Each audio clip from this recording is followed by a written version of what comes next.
Today, Yevgeny Zhdanovich is just a guest in Moscow's famous metro system.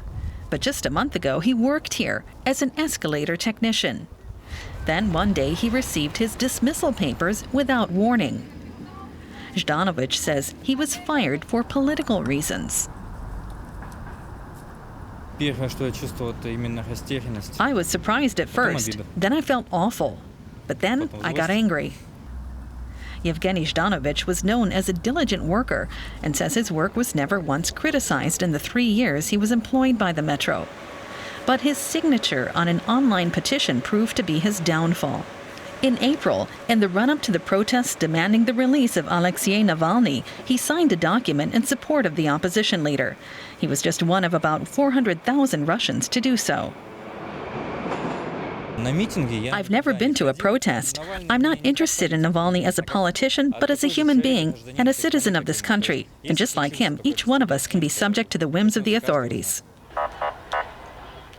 The police changed tack at the most recent major protests in Moscow on April 21st.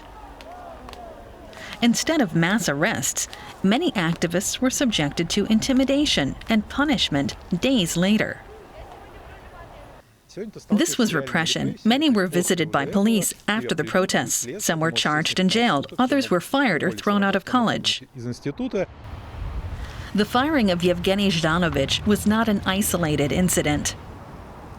Moscow's Metro Workers' Union is currently being inundated with similar cases.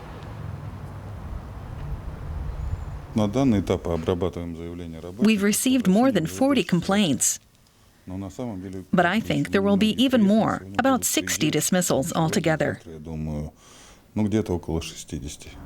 When the mass firings were brought up at a press conference, Kremlin Speaker Dmitry Peskov maintained that the workers were let go for having taken part in unauthorized protests, and that employers had the right to do so.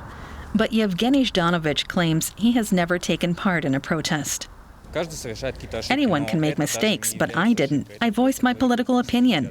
If the state carries out such punishments, it'll achieve the opposite of its aims. People will want to join the opposition. I've always been silent, but no more. Together with his union, Zhdanovich plans to sue his employer, the Moscow Metro. Although he doesn't believe he'll succeed, he wants to keep fighting, even if it's only a symbolic gesture.